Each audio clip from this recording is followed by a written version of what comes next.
Hello বন্ধুরা, আজকে আবার একটা ভিডিও নিয়ে হাজির হয়েছি।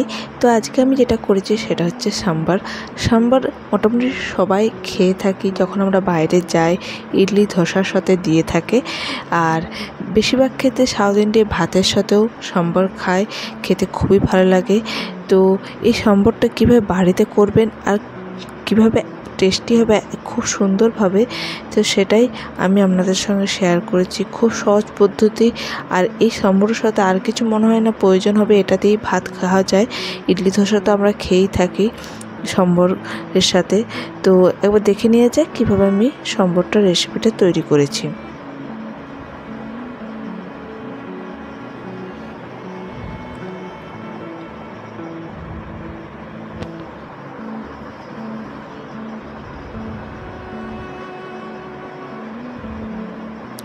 তো প্রথমে আমি একটা কুকার নিয়ে নেব। কুকারে আমি সমস্ত কিছু সবজিগুলো দিয়ে দেবো, যেমন কুমড়ো, বিনস, তারপর সজনে ডাঁটা, গাজর, মূলো।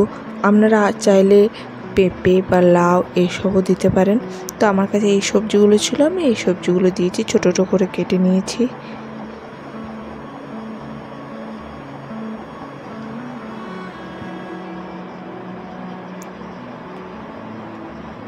আর এটা নিয়েছি তুর ডাল বলে, যেটা আমরা অড়হর ডাল বলি। অড়হর ডালটাকে ভালো করে ধুয়ে নিয়েছি, সেই অড়হর ডাল দিয়েছি। জলটা বেশ কিছু দিতে হবে, কেন অনেকটা সবজি আর ডাল আছে, তো জলটার পরিমাণটাও বেশি দিতে হবে।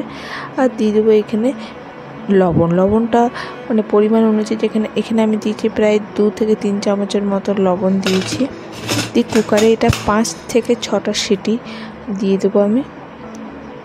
তো কুকারটা সিটি পড়ে গেছে, সমস্ত সবজি আর ডাল সেদ্ধ হয়ে গেছে। তো এটাকে একটু ভালো করে মানে মিশিয়ে নিতে হবে বা ঘেঁটে নিতে হবে, যাতে একটু গলা গলা হয়, সম্বর যেমন গলা গলা টাইপের হয়, সেই জন্য সিটিটাও বেশি দিতে হবে। অন্যদিকে একটা গ্যাসের মধ্যে আমি একটা কড়াই চাপিয়ে দেবো, যাতে আমি মশলাটা করব। তো এখানে 3 চামচের মতন সর্ষের তেল দিয়েছি। আর এতে আমি দিয়ে দেবো 1 টিস্পুনের মতন কালো সর্ষে, 1 টিস্পুনের মতন দেবো বিউলির ডাল, আর 1 টিস্পুনের মতন দেবো জিরে, একটা দেবো শুকনো লঙ্কা। কারি পাতা দেওয়া হয়, কিন্তু আমি এখানে কারি পাতাটা ইউজ করতে পারিনি, কেন ছিল না বলে। তো আপনারা এখানে কারি পাতাটা দেবেন।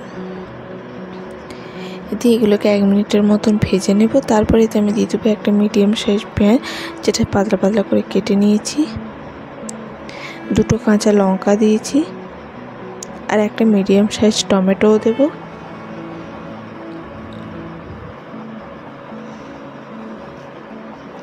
আর দেব জিরে গুঁড়ো 1 টিস্পুন, ধনে গুঁড়ো 1 টিস্পুন, কাশ্মীরি চিলি 1 টিস্পুন দেব।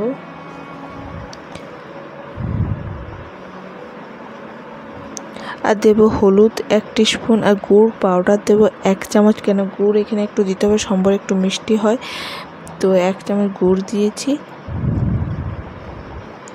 আর দেবো 1 টিস্পুনের মতো লবণ, যাতে টমেটোটা পেঁয়াজটার মধ্যে লবণটা যায় আর টমেটোটা গলেও যায়। দিয়ে এটাকে মিডিয়াম টু লো আঁচে ভালো করে কষিয়ে নেব। আর হ্যাঁ, আর একটা জিনিস দিতে হবে, সেটা হচ্ছে আদাটা আমি গ্রেট করে প্রায় 1 চামচের মতন দিয়েছি। আর হিং দিয়েছি 1 পিঞ্চের মতন। এই মশলাটাকে খুব ভালো করে মিডিয়াম টু লো আঁচে কষিয়ে নেব।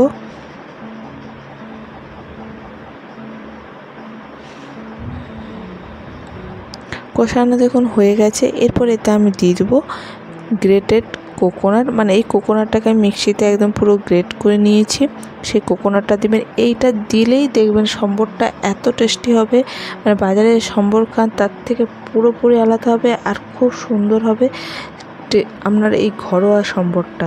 একবার এইভাবে করে দেখবেন, শুধুমাত্র কোকোনাটটা গ্রেট করে দেবেন, স্বাদটাই যেন পাল্টে যাবে। তো আমি এই জন্যই কোকোনাটটা গ্রেট করে দিই যখনই সম্বর করি। দিয়ে ভালো করে একটু কষিয়ে নেবো 1-2 মিনিট।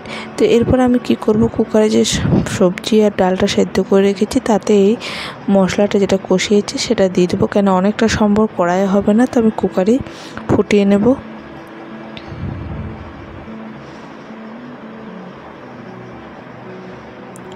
মশলাটা দিয়ে এতে দিয়ে দেবো তেঁতুলের পাল্প। তেঁতুলটাকে আমি একটু ভিজিয়ে রেখেছিলাম গরম জলে, সেটা চটকে তেঁতুলের যে পাল্পটা সেটা দিয়েছি, তেঁতুলটা ছেঁকে ফেলে দিয়েছি।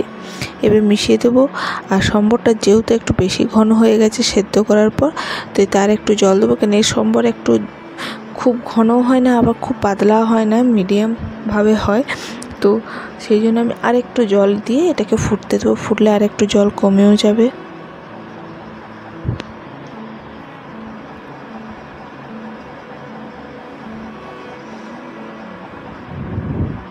তো এটাকে আমি 1-2 মিনিট ফুটতে দিয়ে দেবো। তো 1-2 মিনিট পর সম্বরটা একদম পারফেক্ট, যতটা ঘন হওয়া উচিত ততটা হয়ে গেছে। এরপর আমি এতে দিয়ে দেবো 1 টিস্পুনের মতো ভাজা মশলা, আর দেবো আমি ধনেপাতা কুচি। তাহলেই আমাদের একদম সম্বর রেডি।